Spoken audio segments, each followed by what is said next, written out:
Salam sejahtera dan selamat pagi untuk saudara sekalian yang sedang mendengarkan renungan online pada hari ini. Kita bersyukur karena atas seizin Tuhan kita dapat bangun kembali, dan sebelum memulai aktivitas kita, marilah kita bersama-sama merenungkan kebenaran firman Tuhan, dan saya akan memimpin kita untuk masuk di dalam doa. Selamat pagi Tuhan Yesus, kami berterima kasih karena kami diberikan kesempatan untuk bangun pada pagi hari ini. Dan pada kesempatan yang indah ini, kami akan mendengarkan kebenaran firman Tuhan. Marilah Tuhan, berbicaralah kepada kami, karena kami siap untuk mendengarkan sabda-Mu. Di dalam nama Tuhan Yesus kami berdoa. Amin. Saudara, pada pagi hari ini saya akan membawakan renungan dengan judul Budayakan Belajar. Bahan renungan hari ini akan saya ambil dari Yeremia 52 ayat 31-34, dan saya akan bacakan untuk kita semua. Demikianlah firman Tuhan. Ayat 31. Kemudian dalam tahun ke-37 sesudah Yoyakin, Raja Yehuda dibuang, dalam bulan yang ke-12 pada tanggal 25 bulan itu, maka Ewil Merodak, Raja Babel, dalam tahun ia menjadi raja, menunjukkan belas kasihannya kepada Yoyakin, Raja Yehuda, dengan melepaskannya dari penjara. Ewil Merodak berbicara baik-baik dengan dia dan memberikan kedudukan kepadanya lebih tinggi daripada kedudukan raja-raja yang bersama-sama dengan dia di Babel. Yoyakin boleh mengganti pakaian penjaranya dan boleh selalu makan roti di hadapan raja selama hidupnya.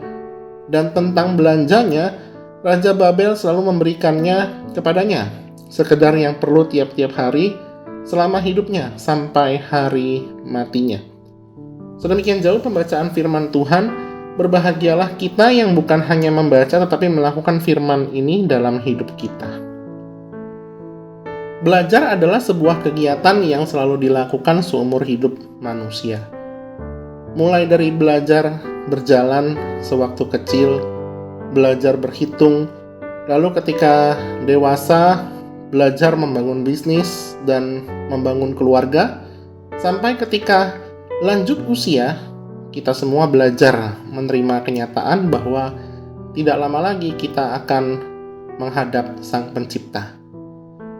Tetapi kegiatan belajar ini tidak selalu disukai oleh banyak orang.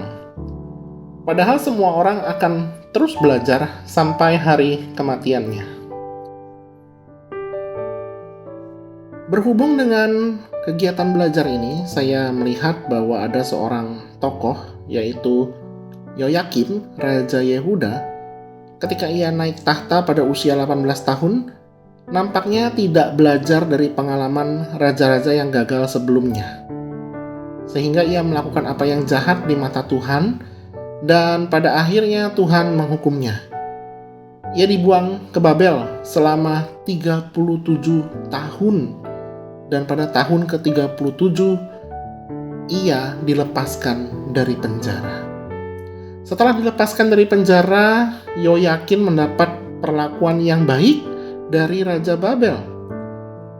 Saudara, saya tidak tahu apakah Yoyakin setelah bebas itu, dia memiliki perubahan hidupnya karena belajar banyak selama di dalam penjara. Namun apabila ia tidak dapat belajar dari pengalamannya itu, maka ia sesungguhnya adalah orang yang sangat malang di dalam hidupnya. Belajar dari kegagalan orang lain ataupun kegagalan diri sendiri adalah sesuatu hal yang penting di dalam kehidupan kita. Terutama ketika Tuhan menegur dan mendisiplin kita melalui banyak kegagalan ataupun musibah karena ketidaktaatan kita. Tetapi Tuhan bukanlah pribadi yang kejam.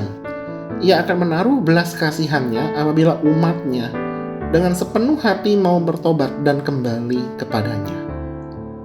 Saudara, saya tidak tahu apa yang terjadi di dalam kehidupanmu ketika saudara sedang mendengarkan renungan ini pada hari ini. Apakah ada yang sedang baik-baik saja, atau mungkin ada yang sedang mengalami keterpurukan? Namun satu hal yang pasti, pesan yang dapat kita renungkan pada hari ini adalah budayakan belajar. Baik belajar dari firman Tuhan yang terutama, belajar dari kegagalan diri sendiri atau orang lain, maupun belajar dari hal-hal yang baik yang memacu kita untuk semakin dekat dengan Tuhan. Karena kita semua adalah manusia yang tidak sempurna dan akan selalu belajar sampai kita bertemu muka dengan Allah di surga. Amin. Mari kita berdoa.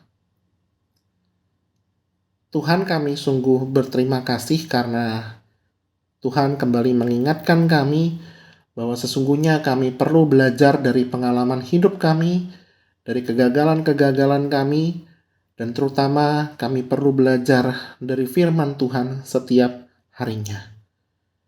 Karena itu kiranya Allah Roh Kudus senantiasa menguatkan kami, membimbing kami, agar kami dapat melakukan firman ini di dalam kehidupan kami.